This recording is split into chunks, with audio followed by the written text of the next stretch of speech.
going on, guys? Artist Charles Anthony, and this is Behind the Artist and the Music. I must warn you, those who come do not return. So a lot of people ask, what's this all about, the song Bad Bitch? It's very different to You're on a one-way trip. I give you each, my brother. It's a trip. Good luck, and may you be blessed with the bad bitch. Enjoy the skateboard. Got that window down? The fuck is that? So what's behind all that? Beginning the multiple voices, which happens to actually be me. Different voices. There's many layers that were put onto this song. A lot of people are like, "Oh, there's a bad bitch. What's up? What's Bad Bitch about? What's the song about?" Well, I explained to people that there's a period where a lot of people didn't really know truly like what I was doing career-wise or just what I was doing, what I was up to. They just saw me as like a promoter out in West Hollywood doing events at different venues and clubs. A lot of people saw me, performing, entertaining when I did covers of other artists and stuff, or if I was doing dancing for other performers here, because I do love my dance. It's my life. So I stayed fit, to be honest. Like, I dance any time of the day I can find the chance. I do it. Anytime I find the chance, I dance. To dance when I clean the dishes. So, but behind that part, I would say the different layers and why there's some voices. Why are they in the airport? What is Bad Bitch Airlines? Those who come shall not return.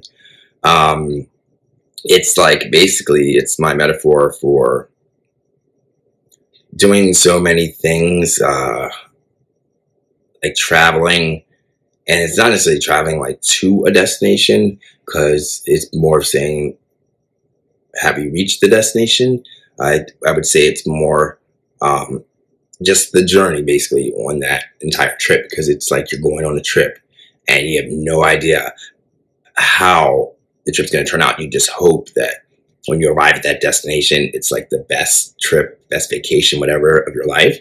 So this is kind of like taking all that and putting it in context as far as me dealing with working as management and production for artists. Because you can plan a trip all you want and be like, hey, we're going to Hawaii, we're going to have the best time of our life. But you're not in control of the surrounding factors, around that. It's like your flight could be delayed, your flight could be canceled, bad weather, So it's kind of like taking it from that kind of context. Yeah, you have plans to do this. People plan stuff every day, but it does not mean it's going to go the way you expect it to or the way you want it to. So it's kind of how you get around those things, you deal with those things, or you flip out or whatever on those things, however you might handle a situation. But it's more of me always handling any kind of situation that I got, that my artists might have gotten themselves into. And that can be anything. Let me tell you, I've had artists not have any identification on the opposite coast of where they live. But how do I get them on a plane without any identification to get them back across the country? But how do they even get across the country without identification? Well, I had artists arrive at that time because they did have their identification because they took a later flight in about 2 days after I had arrived in New York City, and we were performing. Was my performances when I was managing for other artists, and there's a huge, I mean, big name, like our parents know, like, these artists, and it was so talked about and so viral online about this huge concert they're going to do. It's like more of a private, smaller setting. It's not like they're taking it over and going to do a stadium. Could they fill a stadium? Absolutely. They could fill multiple stadiums at one time. It was just more of a private thing and for like the hardcore fans of this artist. And there was so much hype put up in it. There was so much planning. So, doing all that, and it's like booking the travel and getting the arrangements and making sure the venue has everything you need. Doing the back line. There's so much. There's so much people don't understand behind touring, and there's so much behind just. There's a lot.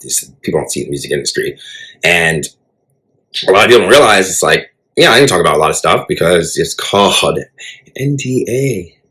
You have that non-disclosure agreement, so you can't talk about certain things. I'm not in any of those contracts right now, but out of courtesy and love for some of my artists, because I consider them some of them in my family, I still don't use names because there's people out there still trying to do their thing, and whatever. You don't need names. You're getting the story. That should be good enough. But as I was saying, I had one of my artists. Literally, they got over to New York. Actually, they flew into Jersey. And then, you cross over. You go to New York. We were playing Times Square. It was a huge venue, very well known, very famous venue. So we were over there in New York, and it was these are like, I would say the fan base would have been like people like, I listened to them too, but like even we're talking about people who are a little older, like our parents, like people who were fans of like Motown, soul, funk, jazz, all that stuff, all the great hits, James Brown, Diana Ross, I'm talking Ray Charles, I'm talking Stevie Wonder, I'm talking Shaka Khan, I'm talking divas, I'm talking Patti LaBelle, these fans. So it's like that fan group. And literally this famous artist, he arrived, whatever, I made sure that he had the car there to pick him up at the airport, and obviously I was in the car, got out to greet him, got him loaded up in the van, get him back to the hotel. The performance wasn't, I believe, it was like a day and a half later, so give our artists time to rest after traveling, and then obviously it's like you get that rest if you get that opportunity, depending upon what time your artist arrives, if they're on time. And artists like to take their own time and arrive when they want, because they are special. They are very special. And yeah, so nothing else really matters to them at the time except for them. It's all about them, which is how it is, especially the title of my position. You make it all about your artist no matter what. So it's like being their mom, their dad, babysitter, everything for them, therapist, you name it. And so this artist basically arrives, get him all set up, the hotel and everything. The rest of the band, because he was actually doing a special appearance with another famous band, and he arrived. That other band had been there already 2 days. During their rehearsals, during their sound checks and all at the venue, making sure that everything was there from the front line, back line, to making sure that the correct advertising, just how opening night was going to go. And then there was more than one show, so every show is different, and every show can cater to a different crowd. But in this particular incident,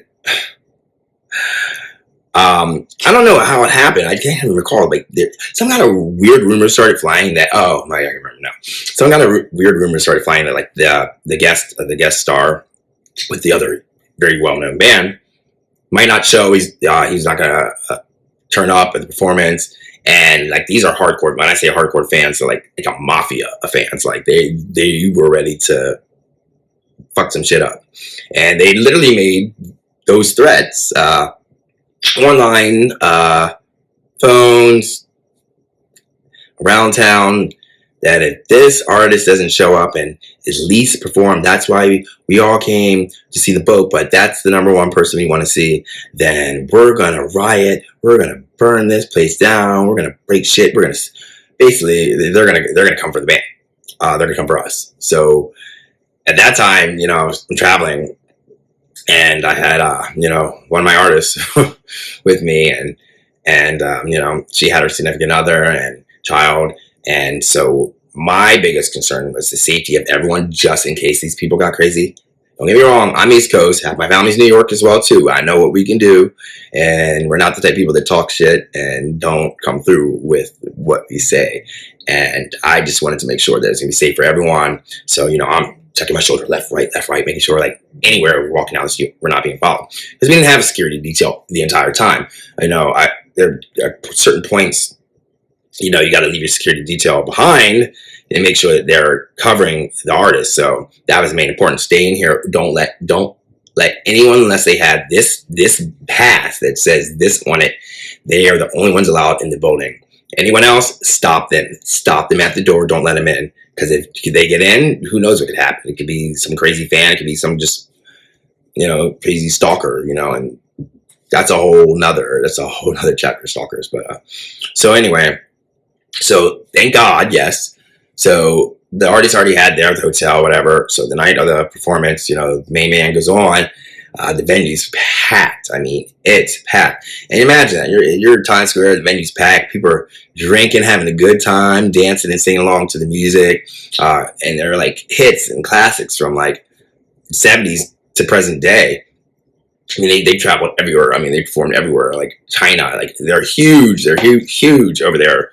They're huge here, but they're huge here. But when you made it and you got international fans like this, it's crazy. The success, and I'm just happy I was part of it. Even though I just great shit. So that night, the performance, you know, everyone's having a good time, and I'm sitting here like, yo, did the car bring over blah blah blah yet? Oh no, they're trying to get him in. What do you mean they're trying to get him in the car? He's got to be on stage in an hour and a half, and he's crossing over from Camden, New Jersey. Yo, I need somebody at the hotel. Get him up. Get him in there. Let's go. So I'm sitting there waiting for, you know, my assistant to take care of that, make sure everything's done. And he's like, oh, I'm having a little problem in this situation, blah, blah, blah. I don't care what you got to do, dude. I'm here. I'm with the other artists. The show is going on. I don't care how you do it. Get the artist in the car. Get over here. I don't care. Get him over here or we're all not going to leave this venue. And we all might not be coming back to the West Coast because these motherfuckers out here, yeah, they already take somebody's life. That's how crazy they are. So finally, the artist is brought to the venue through the back door. Not ready to perform. Obviously, there's no sound check that artist did or anything. But granted, they were not ready to perform. They're not even in a condition to perform. Like when I say mind-altering state, say mind-altering state. Yeah, in the music industry, and some people, some artists, you know, and some of their crew and stuff, they like to party. And sometimes they party with stuff that, you know, not legal, stuff that's, you know, frowned upon, but it's not frowned upon in the music industry. It's frowned upon in the music industry when it affects the when it affects like the label, like their money and all that stuff. I mean, their reputation, reputation's reputation, but it's all about the money. It's all about the money. So you don't want to fuck with the pockets of the record industry. You don't want to fuck with the label. You don't want to lose your endorsements. You don't lose any of that stuff because it wasn't that originally that made you the artist and the talent that you have. But when it comes down to it at the end,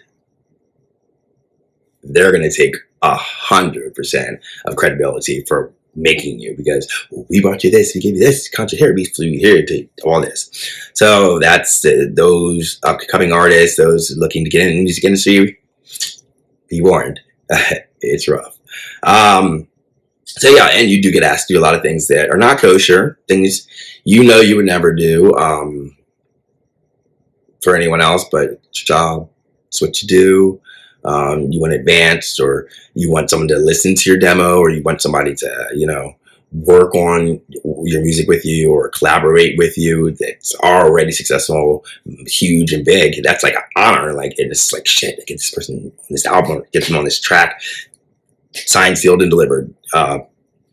And so it's literally, we've already pushed back the time now. Like a half an hour, the other band's on, but I'm like, all right, give me 2 more of your hits. Thank God this band has like a whole, I'm telling you, a whole this library full of hits. So that was good. Their catalog was jam-packed with hits going. But keep performing those songs, and it's like, all right, you know, the crowd, they start noticing time. They're like, wait, when's what you call it? Come on, and they start chanting. When they start chanting for that artist's name, that's when I'm like, oh shit. And it's still they're chanting, and this time this artist was 100% not even like ready to go on stage. And to be honest, we weren't about to put this artist on stage in the condition they were, because one, that looks bad on the label, looks bad on the artist. We didn't want any more negative press. That's what they're always trying to find, something that they can report on to tear down someone's life in their world and not know, the underlying facts of what might be going on in that person's life. So, they're chanting and chanting. He started hearing glasses breaking, like, oh shit, these fuckers, they're gonna rush the stage and come back here and take us all out. So, this conditioning had to do one thing to get this person to get up there to perform and get on stage. And that was, they needed their fix. That's the only way they can get on stage. It's the only way they perform. That was their only outlet. That's the only thing that's going to normalize them to get up there in front of these fans and to keep us all from getting like mobbed. So I'm running around New York City. It's going to be 9:30 at night, Times Square, looking to buy a microwave. Okay, one, there's not, what stores are open at 9:30 at night? And two, what store is selling a microwave? Where the hell am I going to find a microwave on was it a Saturday night? A Saturday night in New York City. The only thing that's open are the venues, the theaters. There's nowhere to buy a microwave. Let's just get it to that point. So I'm like, fuck, I need to figure something out. Like, I don't know. I knew what they need the microwave for, but I didn't know an alternate way for them to do what they need to do to get their fix, because I don't do that shit. So I'm clueless, and it wasn't like you just hop on Google and ask the question. It was more like timing. Get whatever needs done. So I just got back to the venue. I was like, guys, I still had 3 people out looking everywhere, and traffic on a Friday or Saturday night in New York, get out of here. You're not getting anywhere. So I have three of my people out there running around the city. Got anything? No. Got anything? No. Check here. Got anything? No. So I'm back at the venue. It's like, I got them out there. We're looking. And I'm just like sitting there just thinking, my thought, something comes to me. I'm just like, who does the booking for this venue? Who does the booking? Who handles the books? Who does the finances? Who does all that work? Who's the person that's behind does that work? Then they give me the name of there's got to be an assistant, or there's got to be a receptionist or a secretary who handles the books or something up here. And I know she's got to have a mic. I know she's got to have popcorn, or I know she's got to heat up her lean cuisine or something. Sure enough, there you go, down to the basement, down to her hidden little office where they keep her away from everyone. And to my surprise, in the corner, I find a microwave. So now getting the microwave to where the artist is, who's backstage in one of the dressing rooms. Boom, boom, here's the microwave, boom, boom. Now to let them do whatever they're doing in that room, stand sound guard in front of that door with security and as many people, so that no one has access to that room to get to that artist, to see them do whatever the fuck they're doing they gotta do. 10 minutes later, boom, boom, artist is ready to go. We get him out, get him to the damn stage. He wasn't even like playing like the instruments right or anything, and but the honest guys, it wasn't even about that at that point. It was just like the fans just wanted his presence. The rest of the band, that's why they're good. That's why the musicians didn't get on, and they can come back behind and start singing on top of stuff, or like do filler, whatever needs to be done. But you need that face on the stage. You can't fake that face. You need that artist's face on there to make that presence. So did that. We're able to get the artist on stage, got the presence. Concert was great both nights. But that, didn't get mobbed. Oh, yeah, it was safe. So the fans were happy. And the reviews were good, thank God, because that'll make or break you. It doesn't matter what point in your career you're at, that will make or break you. And the concert was great, so I was happy with that. Now, getting that artist back to the West Coast. Now that was how I pulled that off compared to trying to get the microwave. A lot more trickier. Getting past TSA without identification to get on a plane. Well, I like to carry materials with me, and at the same time we were actually documenting this concert at the same time. So one of the videographers, happened to be a good friend of mine, was videotaping videography the entire events from the point we left West Coast to East Coast, and all that good stuff and all that jazz. So everyone getting boarding the planes. I had to switch different plane tickets because there was a storm coming in. So I could route people to a certain place, change tickets. At one point, I even had to have people come stay at my parents' house in Maryland because I was going to visit them and stay with me for 2 days and then get them on a different plane in Virginia. But before all that happened, is get the main artist back. You got to get him back, and the first thing we need to do is get his ass some treatment. And because there's a lot of events, and just because of that event in New York, there's a lot of things that were going to be coming up on the schedule, and we need to make sure this artist is good. And you do that too because you become family with these people, and the family, when they can't be with them, they trust you as that that filler family, and you care about the whereabouts of these people. You do. You grow a certain kind of different love that you have for your road family, and basically in the airport, it's not. Hey, I'm like, hey, had his fix, but then next thing out of it, whacked out to the point where we literally pushed him to the gate in a wheelchair. It's just like he ain't gonna walk there. Just get him to the gate, get him on the plane, get him home, let the crew over there get him off the plane, get him back to his house.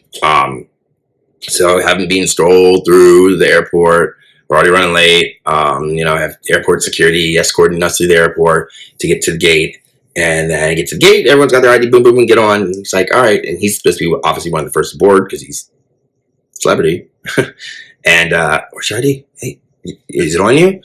So keep in mind, I'm looking all over his personal being, looking for his ID so we can get him a plan, passport, license, identification, something. And it's not fun to do that when your artist kind of stinks, like foul odors smell, like hadn't showered days, smell like you've been at a party doing drugs, and not the ones that people consider fun. So having to go through that, and it was not fun. And sanitizer was not that big at that time as it was since COVID.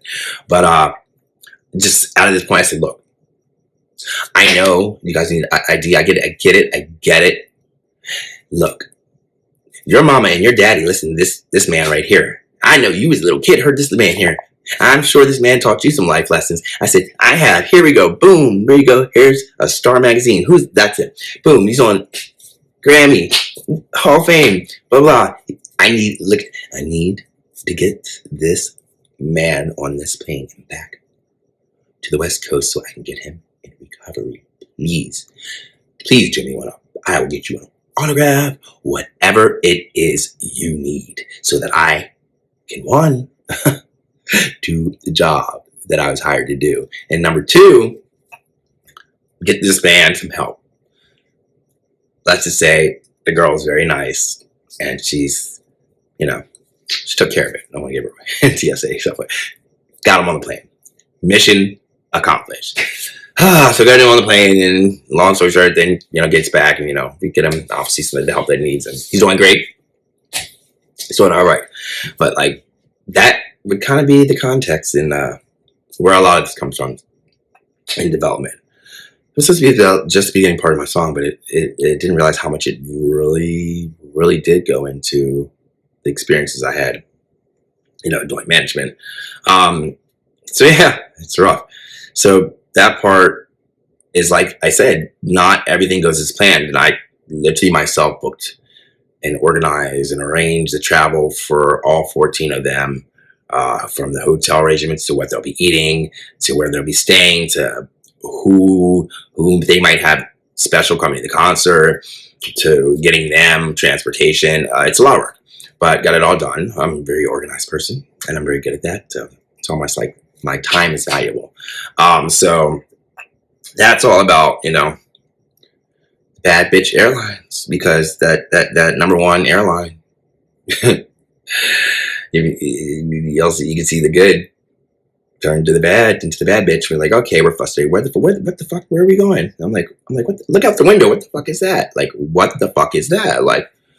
That's my artist getting a special escort to to the plane.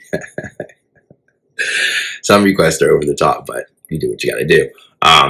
So yeah. So then I get into the song and I go some more. Let's give y'all a little bit some more into this song. So then we move on, and it's Bad Bitch.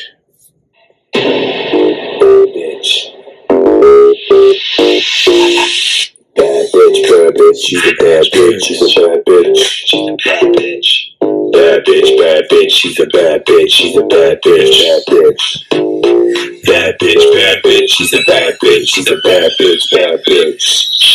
She don't know what I did, she give me attitude, yeah. She's a bully, trying to act like a dude, yeah. I won't stand for no shit tonight, I can make anyone a hit, someone you wanna argue with, 5 minutes in the sunlight, and they're kinda on you, cause your shit just ain't that bright. You got to collective talent, you're always down and doubt it, but you're reckon that you're figuring out the thing that you don't doubt it. She's a bad bitch, she's a bad. So there it's like more, all right, so everything that I've been doing for you, busting my ass, promoting, making sure the PR is on point, making sure that the venue's perfect, that the crowd's going to be there, that the costume's right, that the hair is going to be done, all that stuff does not just get put into your hand. It takes a team. And at that point in the moment, that was like, I'm the team. I was the team. Because, some artists want to split off. They want to do their own voice, and they don't want to be held to any certain types of standards that a label might have for them. Because you've seen a lot of these girls, they go from like sweet little girl to sexy bitch. Like, where do these tits and all that shit come from? So it was more like that. And it's like, I made shit appear out of nowhere. How I did that, maybe it's my charm. But I don't know. I just, for some reason, I get shit done. I was able to make the impossible fucking possible. And there's a lot of impossible shit on that list that I took care of. And you want to do stuff because you want the artist to feel good, and you want the artist to always be in a place where they feel good, because it's going to affect their performance. But sometimes it can go over the top because it gets way to the artist's heads, and like before you're really at that high point, you think you're at that high point, and you can't act like that yet because you got to be humble. You still got to act humble, be humble, at least fake it if you can't. Like if you're snob, you're a snob, whatever. Can't help that, but at least fake it or try to be humble, or act like it, especially around people, because people talk. So you got to the point, and don't treat the people that are. I mean, yeah. Artists tell their staff and stuff, but be careful which staff member you're yelling at, because they might be more. Don't forget, they might be your family, or they could be more than just your staff member, and they're the ones making everything possible for you, so you can live up and do your dream. And it stresses you out because you want everything to be perfect at the same time. It's like I cut off like everyone in my life. I left my promoting life, I left my West Hollywood life just to focus, on my artists, which I loved. I mean, it was great. I loved it. It was a great experience. There was a lot of good times, but I guess the best part of it, the creative part, I have to say, is the best part. Like making the music, the nights we would just stay up, just working on stuff. I mean, like there were times we would be in the venue we'd be in the studio for 2 weeks. I'm talking, we never left the studio. Shit being delivered, house, food, water, whatever it is. When you're in that moment, in that state of mind, and you're creating something fucking awesome, you don't want to leave, because you're scared that 1 second that you get out of that mind frame, you can lose everything that you're building to create the perfect album that all goes in order with, what you want this to represent. It's a representation of you. It can all just poof magically when you're in a creative space, in a creative time, and it gets interrupted. It can totally just set you off track of what you need to do. So a lot of that was happening. Also, don't mix, never, guys. You shouldn't mix. And there's a lot of this. Don't mix like the people you're working with. Let them be your work. Work. Don't get in relationships with them. Dating and trying to work with someone, or if the artist, don't let your artist date the people that you're working with. It's hard. It's hard because it ends up affecting your rehearsal. It ends up affecting recording time, like your studio time. Studio time's not cheap, y'all, and it affects that. So these things that I'm sitting here like, okay, I'm producing this. I see money coming out of the pocket. I'm like, this money's not going to come back. That's going to have to be another concert. We're going to have to book another tour for this, make up for this, like, stuff like that, and it stresses you out. I mean, that's how I lost my beautiful long hair. So yeah, that part was kind of like, not a falling out. It wasn't a falling out. It was more of a like you're not appreciating what's being done to you, and I'm not going to take. And it's me. I'm an outspoken person. I don't take nobody shit. I don't give a fuck who you are. I'm going to be treated the way I fucking should be treated. So, and if you're not treating me the way I should be treated, I'm going to make it known. And if you still want to treat me that way, I'm going to destroy you any way I can. Mm-hmm. So literally at that moment, it was like 6:30 in the morning, and we'd been working on stuff, and I was like, just one more time, you gotta get this thing. And I don't know, the artist like snapped to me, and I was like, oh hell, fucking no, I left my own damn studio. I was like, I'm out, and I said, you're coming with me, and I grabbed our producer. I was like, yeah, you don't want to work? Then nobody's working. You're coming with me. And I just needed, like, at that point, I just needed someone else to drive my car because I was stressed. And he's like, oh, let's just go chill out. Let's grab something to eat. You want to grab something to eat? And then we're back. This place, he had a studio in his home. And he's like, yo, just go in there, blow off some steam, put on the track. I went in that booth and bam, just attacked the mic, and that's where Bad Bitch came from. And it was just about the events. I was like, your fans, your celebrities. Oh, it's award time. Like, you want to win awards. Like, you want to be as good as these other artists. You want to be as good as, people that you've worked with. They win awards. It's not, they win awards, but there's also stuff that helps people get awards behind it. The people behind it that make you look good, like the people that do your makeup, the people that do your set, the people that do your videos, the people that do your wardrobe, everything. There's always something behind the artist. So you want to win awards? Well, you got to look like an award winner. So this one right here, I'm the winner. Basically, I'm the one. I'm doing this. I'm providing this so that you can get to this. And if you don't follow my steps to get to this, you're not going to get there. And you're not going to get there by yourself. You're not going to get there without me. Because I have the resources, I have the tools, I have what it takes for you to succeed in this. Hello, this is what I do. Hello, did you go to school? Do you know how to do anything? Yeah, you know the business as being an artist, but you don't see or you don't do anything except for your singing form, but you don't do all the other constructive stuff that comes together to get you to be in that spotlight and to be out there like these other famous artists. So snap my finger, I'm not there. Who's gonna do it when I'm not there? So at that point, I just let go. Like, it was like my realize what's being done with you moment. I realized that I'm providing these things, and I'm not asking you to say like, oh, thank you. I don't need that. I just asking you, do the work that you're supposed to be doing, and I asked you to do, and to try to do it like on a consistent time base, considering that we have shit and more shit to do than the following day. So it's like you came for me that morning, so I'm like, come for me. She's a bad bitch. She's a bad bitch. I can't this. Bad bitch, she's a bad bitch. Where'd the Grateful Dead line come from? Oh, we listen to all types of music. We love all types of music, and parents love the Grateful Dead shirt, so do that in. And just kind of be like, I'm talking about you. Put little hints in there, little clues. Bad bitch. It's not gonna be the best shit, but it's about a little cheese stand. So get on stage and make it proud. You better bring a girl, cause it's award time. Bad bitch, she's a bad bitch, what? Bad bitch, she's a bad bitch, come on. She's not bad. This is where I'm like, no need to speak, yeah, the loop repeats. Every song, yeah, it's just all repeat. It sounds the same, it sounds so lame. The pity, wish it was a shame. The Grateful Dead, that's my game. But the people don't want to see. I don't see all that. Everything is just wrong for you and me. If it weren't for those people, our fans, it wouldn't be that easy. It wouldn't be easy.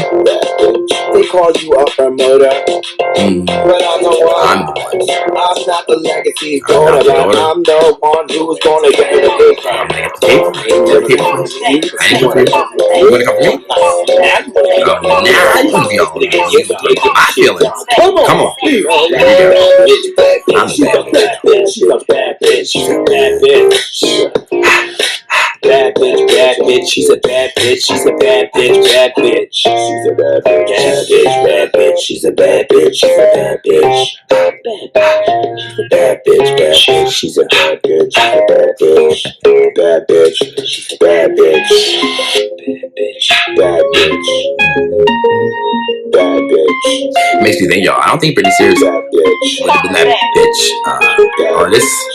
It's her father. It had to have been her father the whole fucking time. He was the bitch. So yeah, it makes it even harder for these people who are involved in their musical career with their families. Just there's expectations, and then they want to put their 2 cents into. So there's a lot of different things that go on behind the scenes in the music industry. So that was like my behind the scenes. That was like my behind the scenes. It's like I came out with that song, and it's like somebody from behind the scenes, helping one of these artists. They came forward. They did their own damn song. So I wanted to break that down for everybody, so you know what that track is about. So that's kind of like my step out song, saying,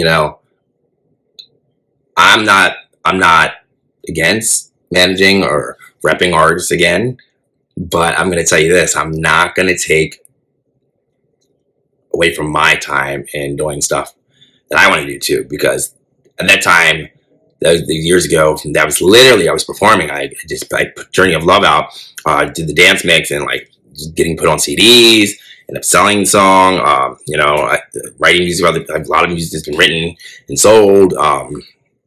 But when you're keeping track of other artists and not making sure my stuff's getting logged, making sure that I'm getting my publishing rights, making sure that doing all that, and so it's like coming back now, all these years later, I've had to do all that, make sure, where are my credits? Why am I showing up online?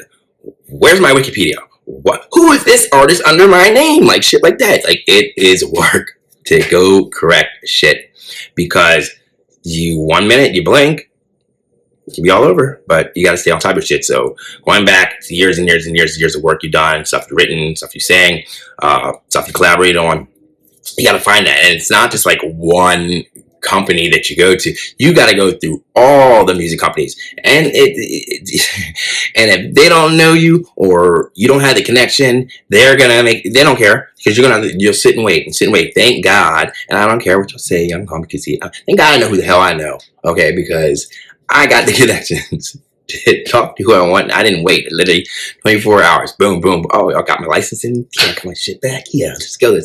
Fuck that. And you know what? And the haters are the other ones who, they stay close to you. And it just gives me more fuel to do better for myself, not for anyone else. You got to do it for yourself. It's not about everyone else. It's about the message you're trying to bring to yourself, and if it's a point that brings you clarity and peace and serenity and in your life, then do it by all means. You deserve that. Like, and my biggest thing is, you live once, so you never know unless you try, guys. Like, yeah, people get nervous. Like, I was asked so many people, oh my God, are you nervous? Are you nervous? Like, your release comes out worldwide, blah blah. I was like, I'm not nervous, but I am. You're nervous, but you're not. I go, it's not going to be, it's definitely not like, oh, Britney Spears, a new song coming out. Oh, Beyonce's releasing. I was like, I'm the unknown artist. Like, the only people, people in LA who see me perform, artists I work with, other big artists who know, my talents. I didn't put myself in the spotlight. I haven't been spotlighted. So, whatever. I'm not expecting like a big, like, oh shit, 1 million plays or 100 plays, 10,000 plays on the first day. Like, no, it's on there. That doesn't, to me, like, some people reach for different things. I just like to know that I get credit where credit is due and well deserved for the hard work I've done. All I want is my credit, and I'm getting my credit. I don't have to be in no top 10 on your rotating playlist or anything, but you know what? My work's there, and guess what? It's gonna stay there for the rest of my life. So I'm leaving myself a legacy, and that's good, because make your mark. That's my footprint. That's my footprint in the world. To know that I worked my ass off. I got credit for everything I did that I deserve to get credit for. Now, will it be nice to see, maybe in a couple months, like, oh, well, for all that shit you did, boom, boom, boom, look at these checks. Oh yeah, buddy. Oh yeah. There's a lot of back pay. There's a lot of back pay in there. Yeah. So it's about reaching out to the right, those right labels and publishing companies, make sure I get what is deserved to me, because there's a lot of money that should be coming back to me. And it's not even about the money. I don't care about it. I said it's for the credit. And it's for the artistry. You know, people can look at you a different way. I've done a lot of things, real estate, stylist. You do things that you just do everything that you want to do. But when you've been doing something so long and you're born with a gift and talent, like that's not something that just leaves you. You know, people can have a prejudge you. And, you know, I always felt that way, that I was always prejudged coming here from the East Coast, about 20 years. And, you know, you didn't know shit about me before that. I didn't expect you to. I don't tell my business. Like, I'm the kind of person, you don't need to know my business. If I want you to know it, it'll be known. So, yeah, so people always have these pre-notions about you, and they want to judge you and say, oh, he's talking shit. He didn't do that, or he didn't do that. Oh, he didn't know that. You don't know shit. You don't know what I've done, who I've worked with, or any of that, because I didn't spit it out my mouth, and I'm not the kind of person that's going to sit up there and I'm not brag. You ask me a question, yes, I worked with that person. Cool. Why can't I find? Because the credits were not put down. They were not filed like they should have been, because maybe I was helping someone else before I helped myself, which now, coming back my age, realizing, no, you got to put yourself first. Not saying forget everyone. Don't forget everyone, but make sure you don't gyp yourself, because I worked hard, guys. And I continue to work hard every day. You know, some people are like, oh, we see Charles out. First of all, none of y'all see me out in years. Don't go out. Like, perception. It's one thing to see someone out in the element, like, especially when I was like promoting stuff. Yeah, I'm gonna be that person, that live, bubbly, fun, yeah, drink, whatever. You didn't see me behind closed doors. You don't know what I'm doing. I'm chill. You don't know what I'm doing behind closed doors. Excuse me. If I'm writing, making a funny video for you guys for social media, you don't know my life. You know the life that you created in your head, in your mind, from the character that you've seen out in the public eye. And for most people, I'm like, that's a character. You guys know that's not Charles. Charles is like a family man. He's very into his family, very much cares about his friends, and he's very big on making sure, you know, that people have what they need. You know, I don't like to see people suffer at all.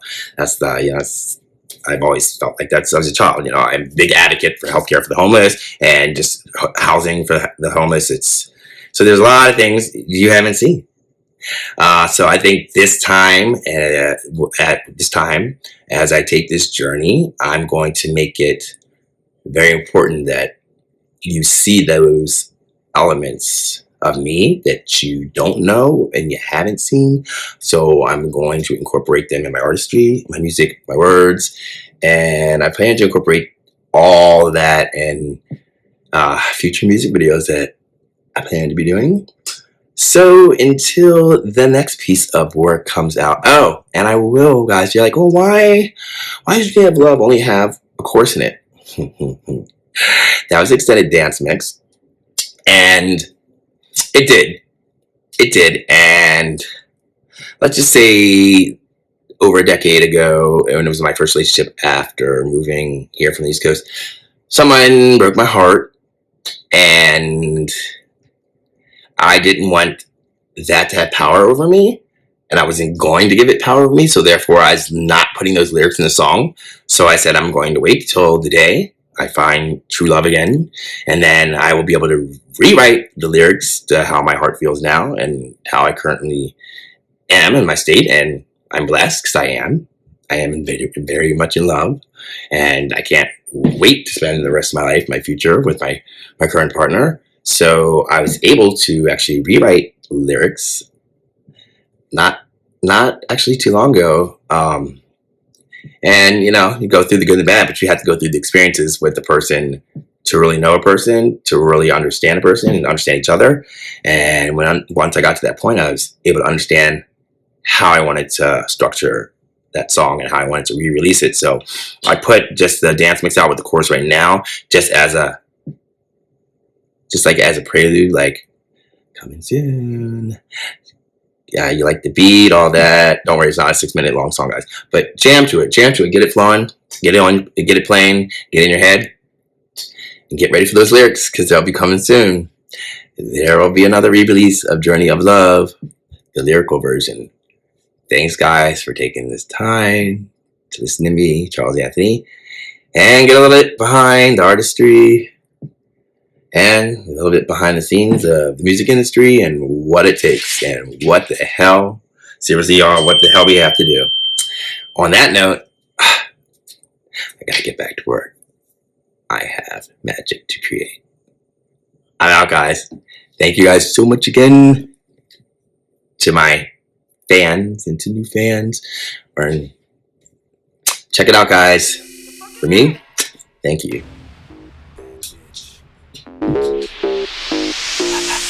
Bad bitch, she's a bad bitch, she's a bad bitch. She's a bad bitch. Bad bitch, she's a bad bitch, she's a bad bitch, bad bitch. Bad bitch, she's a bad bitch, she's a